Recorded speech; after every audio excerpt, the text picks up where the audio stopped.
Alright, today I'm going to be counting down the top 10 Nintendo villains.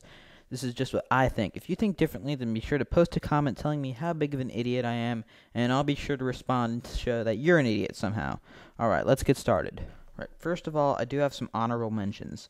My honorable mentions are Count Bleck from Super Paper Mario, Ashnard from Fire Emblem Path of Radiance, King K. Rool from the Donkey Kong series, Zant from Zelda Twilight Princess, and Andros from the Star Fox series. Alright, let's get started with the real countdown. Number 10 on my countdown is Bowser from Super Mario series. He pretty much defined the video game villain. Every video game villain you see nowadays wouldn't be the same without Bowser. I mean, come on. He pretty much defined them. I mean, you could say Donkey Kong, arguably, but really it was Bowser who pretty much defined it. The reason he's ranked so low, he isn't really that bad anymore. He's in every Mario series. Friendly competition with Mario. I mean, that's not that bad in the game where he is the main antagonist. His plans really aren't that sinister, you know. So that's why he's on my countdown, but he's not ranked too high. I felt like I should respect him and at least give him a place on it. All right, number 9 on my countdown is Giovanni from the Pokemon series. I mean, it doesn't get much more evil than having a whole syndicate of evil henchmen who go around stealing little animals to use for their own nefarious purposes. I mean, you gotta admit, that's pretty bad. Yeah, I wouldn't steal furry little funny creatures. He's such a jerk. Number 8 on the countdown is Wolf from Star Fox series. I mean, he is arguably the greatest rival in any video game series ever. I mean, and just the battles are fun. He's got a cool theme music. It goes like do do do do do do do do do do do do do do do do do do do. And let's not forget the opening line of his in Star Fox 64. Well, Star Fox. Yeah, I do a sexy wolf impression. Number 7 is Nintendo's first villain ever. The Octopus from Game & Watch. Not really much to say here. I mean, he's very menacing. Their first villain. He eats divers. Protect his treasure. Pretty bad. Yep. Number 6 is Master Hand from Super Smash Bros. Series. I mean, just his whole being is just menacing. He's a hand. If I saw a giant hand coming at me, I'd be scared. I'd crap my pants. He's like the master of the dimension.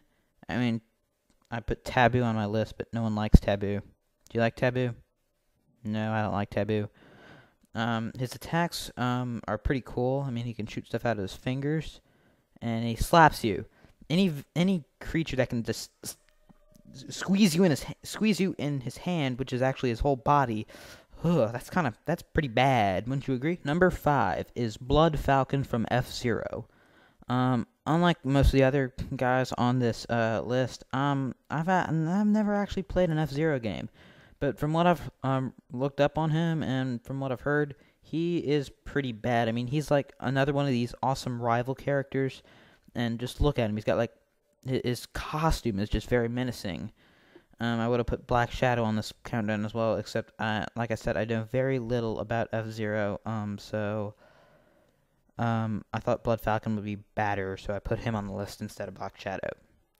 So, this is one thing that you can't say I'm an idiot about, and on to the rest of the countdown. Number 4 on the list is Ganon from Legend of Zelda. Yeah, he's just like Bowser, we all know him. He's one of the definitions of video game villain. And he uses the Triforce, and he's almost unbeatable. He has an army of these pig-like creatures. The earlier games, he didn't really consider him too bad because he was just a giant pig.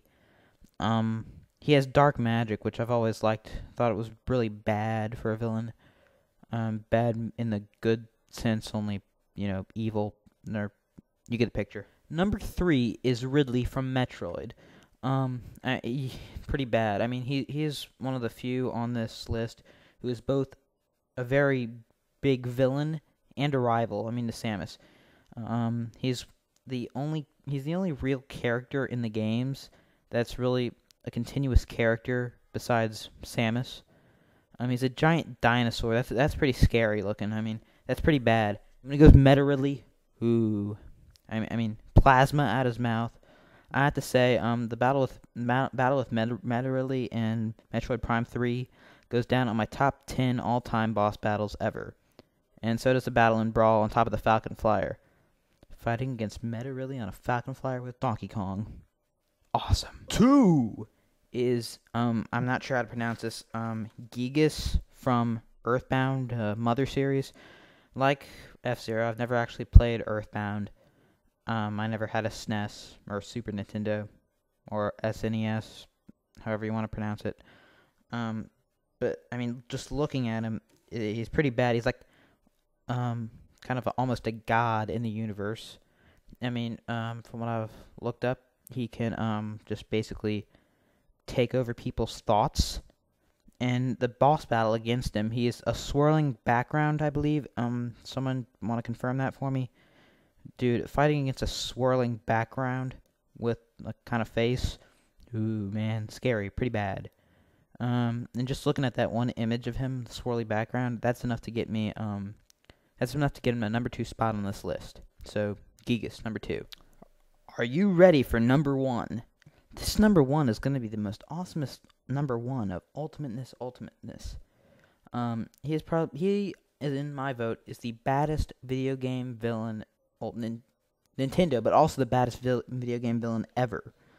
So everyone, do a drum roll, because I did not have a drum roll sound effect, so I need all of you to do a drum roll for me. Are you ready? Number 1 on my countdown for the top 10 baddest Nintendo villains, and also I would consider him the top on the list of all-time video game villains, is the Black Knight from Fire Emblem Path of Radiance and Fire Emblem Radiant Dawn. Now I have a few reasons, and here's them in no particular order. Number 1, he looks like Darth Vader, only medieval form. I mean, he's all black, he's very mysterious, just his being is just menacing. And when he walks very slowly. I mean, something about a slow-moving villain has always seemed much scarier and much more evil to me. And his voice, it sounds like this. Now, I always imagined him to have a deep voice. I mean, I played Radiant Dawn first, but then when I played Path of Radiance, I managed to buy it online.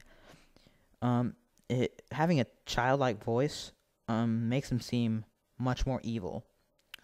Besides his appearance, number 2 reason is because he is practically unbeatable. Like I mentioned, I played with him in Radiant Dawn. He is unbeatable. I mean, no attacks ever hurt him. He shoots a laser beam out of his sword, so he can attack people from far away. His sword slashes can kill enemies in 1 hit, maybe 2. And his combo move is called Eclipse. Awesomeness, the personification of awesomeness. Is number 3 reason is because playing him in Radiant Dawn, he actually seems badder playing as him. I mean, you actually feel like you're the bad guy, just slicing people up.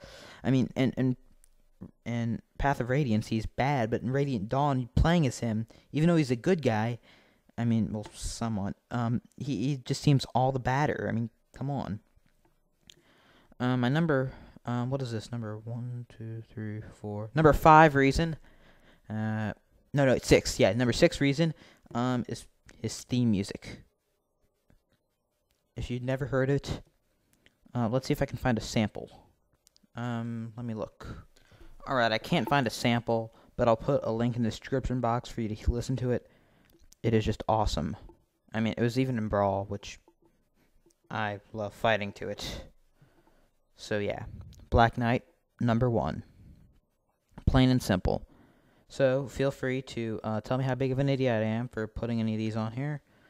I mean, all for except Blood Falcon and Gigas, I'll be sure to tell you that you're an idiot. So, thanks for watching. Goodbye.